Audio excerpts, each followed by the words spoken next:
Verdict du procès de Brice Tatton, entre 4 et 35 ans de prison pour les accusés. Progression mesurée de la délinquance en 2010, un point noir, la hausse de 20% des violences physiques crapuleuses. Un bateau éco-collecteur de déchets peut être une solution pour un canal plus propre. La Haute Cour de Belgrade a rendu son jugement aujourd'hui. Les meurtriers de Brice Tatton ont écopé de peines allant de 4 à 35 ans de prison. 12 des 14 inculpés ont été reconnus coupables de meurtre aggravé, les 2 autres de violence. La Haute Cour a globalement suivi les réquisitions du procureur. Les 2 prévenus qui ont écopé des peines les plus lourdes sont toujours en cavale. Brice Tatton, ce supporter de foot toulousain, avait été agressé le 17 septembre 2009 en marge du match Partizan Belgrade-TFC. La vitalité de la délinquance à la mesure de la vitalité de la population. On enregistre 16 500 habitants en plus. Cette année, la délinquance de la Haute-Garonne, elle, a progressé de 1,41%. Premier mauvais résultat, les atteintes aux personnes qui progressent de plus de 6%. Les violences physiques crapuleuses sont, elles, en hausse de 20%.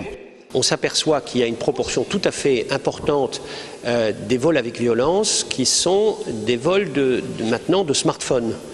Et ces smartphones représentent, ces déclarations de vol avec violence de smartphones représentent à peu près un quart des vols et des violences aux personnes. Les personnes âgées seraient-elles aussi particulièrement vulnérables? Deuxième point noir, les cambriolages qui sont en hausse de 6%. Avec une particularité toulousaine, les actes se commettent entre 11h et 17h. Cette année, l'accent a été mis sur les effectifs de police scientifique et technique. Nous étions même relativement en retard dans les taux de prélèvement, si vous voulez, et nous avons un gros effort de rattrapage depuis l'an passé. Nous avons maintenant, nous pouvons dire, nous sommes largement dans la moyenne nationale, voire au-delà, et notre objectif, c'est effectivement d'aller très au-delà, voire de viser les 100% d'intervention de la police scientifique et technique. Point positif de ce bilan, le net recul du nombre de véhicules incendiés en Haute-Garonne, moins 16,5%, et du jet de projectiles, moins 31,48%.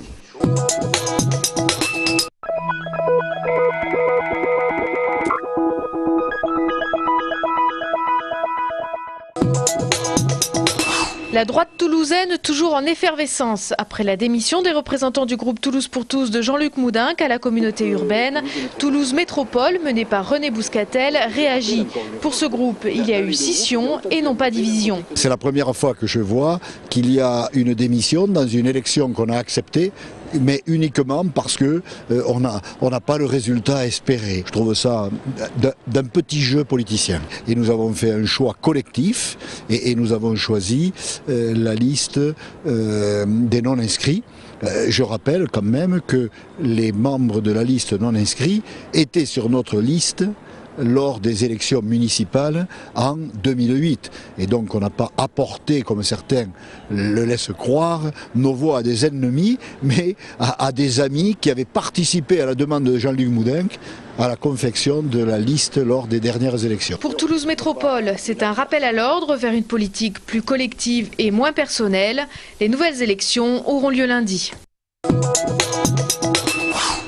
Ce matin, c'était au tour de l'équipe du SICOVAL de présenter ses vœux. Pour la communauté d'agglomération du sud-est toulousain, 2011 s'annonce bien chargé autour de l'agenda 21, son programme politique pour les 20 ans à venir. Gros morceau, la question des transports. Le SICOVAL demande le prolongement de la ligne B du métro jusqu'à l'Inopole de la Beige, puis une desserte par des bus en site propre. Hier, un PDU, plan de déplacement urbain, a été proposé aux élus. Dans un premier temps, un bus en site propre, là où il devait sur le tracé du métro. Donc ça ne nous paraît pas être de nature à répondre aux besoins.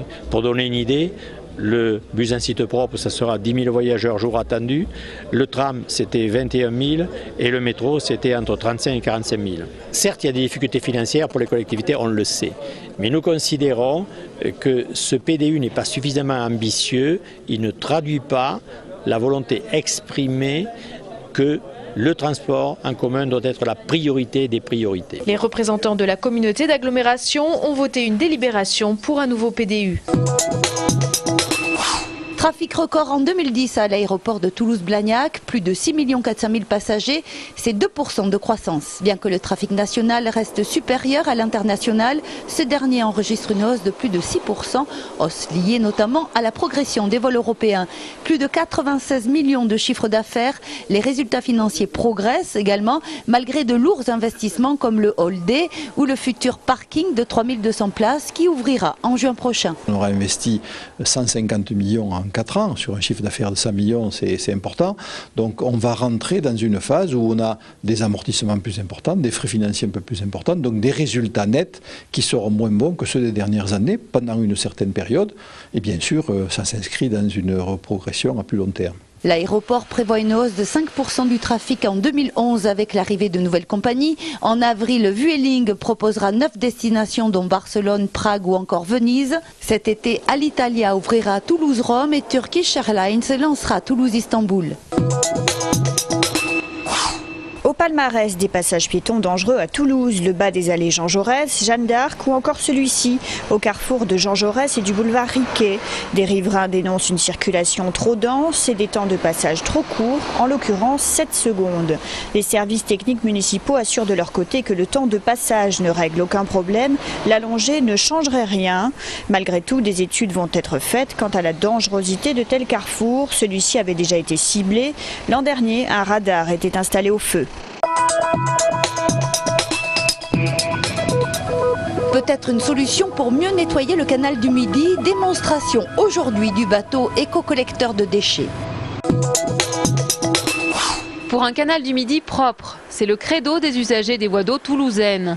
En plein nettoyage de ce patrimoine mondial de l'UNESCO, l'UMIH Batellerie, qui regroupe les restaurateurs, hôteliers et commerçants du canal du Midi, a fait venir aujourd'hui ce bateau nettoyeur, éco-collecteur de déchets. En tant qu'usager, on fait en sorte de dégrader le moins possible notre outil de travail.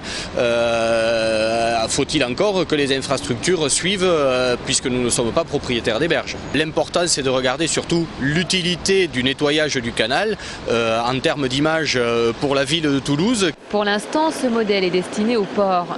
Reste à concevoir un bateau adapté aux fleuves et aux canaux. Sur le canal du Midi, il y a plusieurs besoins. Il y a un besoin déjà évident de nettoyage de la surface du plan d'eau. Donc la fonctionnalité d'aujourd'hui est tout à fait adaptée. Mais il y a également besoin d'enlever des encombrants qui sont au fond du canal. Donc là, effectivement, le bateau là n'est pas tout à fait adapté puisqu'il faut enlever des objets beaucoup plus lourds. Un bateau qui serait également capable de pomper les eaux usées, nettoyer les coques des bateaux ou les berges, mais un équipement aussi qui a un coût, 60 à 80 000 €. Reste la question du financement.